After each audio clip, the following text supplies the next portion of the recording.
Hello and welcome to the News24 English Bulletin. This is Sarah Mehzabin. Government has imposed indefinite curfew from 6 p.m. on Sunday following clashes and conflicts in non-cooperation movement.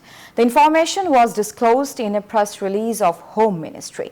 Meanwhile, State Minister for Information Mohammad Ali Arafat said any type of unrest will be resisted with tough hands. The government has imposed curfew from 6 p.m. on Sunday amid ongoing clashes in non-cooperation movement. The press release said the curfew will be effective until next instruction. The curfew will be in force in all metropolitan cities including Dhaka, municipalities, industrial areas, districts and upazilas. In a press release issued by SPR following imposing the curfew said the armed forces has sought cooperation of the people. Public Administration Minister said 3-day general holiday has been announced. Monday, Tuesday and Wednesday will be general holiday. The general holiday will be as its nature. We have previously given this type of holiday. Emergency services will be going on. After a security meeting at Ganabhavan on Sunday, State Minister for Information Mohammad Ali Arafat said Awami League wants to face the situation peacefully. Those who were being faced by us on October 28th, they are now in front of us. This is now no more a movement of mass people. Their demands have been addressed by the government. The demands are met. Now it is clashes of BNP and Jamaat and their challenges to the Awami League. In this, they are carrying out the violence in which they are used to. We will face them politically. In the meantime, BTRC has directed to shut down mobile internet amid non-cooperation movement. However, broadband internet service is remaining normal. Ekramul Haq Suman, News24. Prime Minister Sheikh Hasina has said none of those who are carrying out devastations now are not students. They are terrorists. He said this on Sunday attending a meeting of National Committee on Security at Ganabhavan. She also urged people of the country to resist these terrorists with tough hands. On the first day of the non-cooperation movement, several people, including a student and Awami League leader, lost lives in the capital. Over 100 people were injured. Hospitals were attacked, vehicles were burned, and even courts were not spared. Throughout the day, there were repeated clashes between the protesters and ruling party activists, while law enforcement agencies took no active role. Protesters and ruling party leaders gathered in different areas including Uttora, Jatrabari, Shahbag, Mohammadpur, Rampura and Mirpur from morning for a one-point demand. In some areas, attacks and counter-attacks occurred between the two sides with gunfire exchanged. In Uttora, former organizing secretary of the Awami League, engineer Anwar Hossain, was shot dead. Another student was killed in Jigatola, while the identity of another victim who died from gunshot wounds at Midford Hospital has not yet been confirmed. The attack also targeted Bangabandhu Sheikh Mujibur Rahman Medical University, where 52 vehicles were set on fire. Doctors were not spared from the attackers, and at least 8 people were injured, with one in critical condition in the ICU. এরা জামাত শিবির সন্ত্রাসী বহিরাগত আমাদের হাসপাতাল আক্রমণ করছে এখানে সবাই চিকিৎসা নিতে আসে এখানে কেন হামলা হবে The violence extended to Old Dhaka, where there was vandalism in lower courts during a chase and counter chase. In front of the National Press Club and Bangla Motor, a police box was set on fire, and attacks occurred at Jatrabari police station as well. Despite the clashes throughout the day in the capital, police and law enforcement agencies remained silent. This report, News24. Widespread clashes and violence erupted across the country. Several deaths and many injuries were reported. Miscreants attacked the Inaipur police station in Rajshahi, killing 13 officers.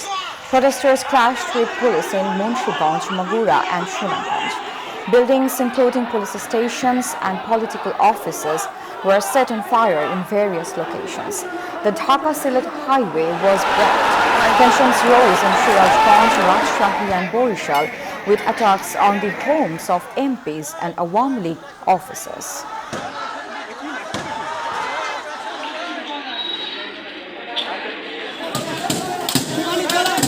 To counter the agitators, 1 non-cooperation, the Awami League took positions in the capital. The government announced a crackdown on terrorists. After the quota reform, students were used for political purposes. The movement's demands changed from 9 points to 1. Protesters demanded the Prime Minister's resignation. Awami League activists launched a counter-sit-in. Clashes occurred in various places. An attack on the Dhanmondi office was thwarted.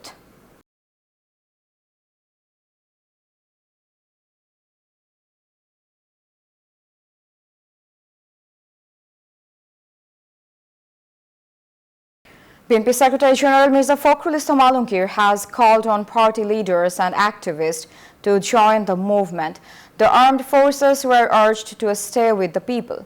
Pro-BNP lawyers held a procession at the High Court. Islami Andolon Bangladesh's procession was disrupted in front of the press club by Awami League. Mirza Fakhrul also urged government officials to support the people. Pro-BNP and pro-Awami lawyers staged protests at the High Court. A lawyers group called for an end to shooting at protesters and demanded the government's resignation. Pro-Awami lawyers alleged that anti-liberation forces were inciting violence in the movement. Islami Andolon tried to protest in the capital in solidarity with the student movement. Awami League leaders and activists disrupted their procession from Baitul Mukarram to Shahbag.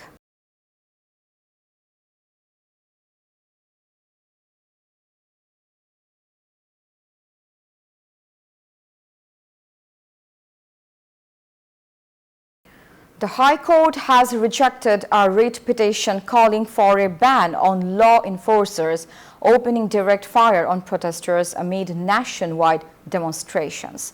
The bench of Justice Mustafa Zaman Islam and Justice S.M. Masood Hussain Dolon made the decision on Sunday. The court added that all citizens have the right to peaceful protest and assembly and that police will have to follow the instructions of the law. Earlier, the initial petition was heard on July 29th and the following day was set as the date for the decision. But as these two sides had not completed their arguments, a new date was set for Wednesday. Due to the absence of the judge, the hearing was not held on Wednesday. We'll be back after a short break. Please stay with us. Welcome back. You are watching News 24 English Bulletin. 3 judges returned without investigating the deaths of 4 people, including Abu Said, in the Rangpur anti-discrimination movement. The committee, led by Justice Khandukar Dilruzzaman, arrived at Saidpur airport at noon. They postponed the investigation due to the lack of clearance from local authorities and the tense situation in Rangpur. The judges stated that they would resume the investigation once conditions became normal.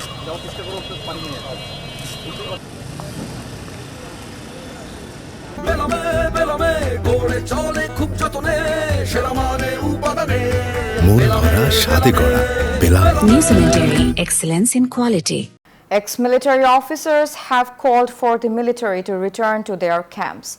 They stated an attempt has been made to militarize the political crisis.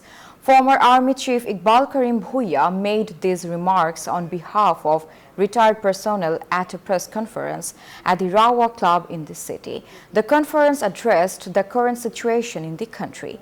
Bhuiya said that if policymakers had acted with conscience and intelligence, these tragic killings would not have occurred. TIB Executive Director Dr. Iftekharujaman urged acceptance of the students' demands, considering the country's situation. He spoke to a human chain in front of the TIB office in Dhanmondi. He accused the government of violating human rights with repressive policies, ignoring the students' logical demands. Dr. Iftekharujaman stressed that their demands should be met. The students have also presented an 11-point plan for state infrastructure reform, ensuring human rights, justice, and good governance. The flood situation has improved in 3 mountainous districts of Chittagong and Cox's Bazar, but worsened in Feni. In Fulgaji and Porshuram upazilas, water is entering through 17 breaches in the Kuhua and Muhuri River embankments. 80 villages are underwater, disrupting road connectivity and trapping millions. Due to heavy rains and Indian mountain slopes, the situation has deteriorated. The Water Development Board plans to repair the embankments once the water recedes. Locals demanded permanent embankments to prevent future floods. The market for vegetables and fruits is booming, with prices rising from 160 to 260 taka. However, the price of rice remains unchanged. Vendors report low buyer presence due to the ongoing non-cooperation movement. Karwan Bazar in the capital reflects this impact, with shops open but few customers. Fish supply is low and prices for onions and garlic have also risen.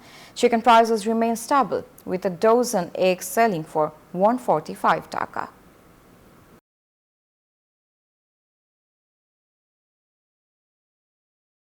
Fifteen Palestinians were killed in an Israeli airstrike on a school in the Gaza Strip, while 9 others died in the West Bank.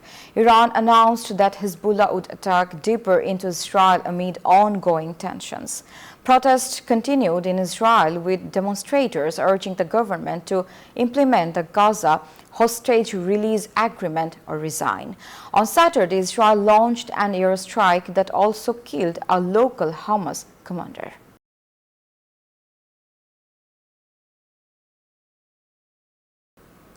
The sports arena is stagnant due to the current situation in the country.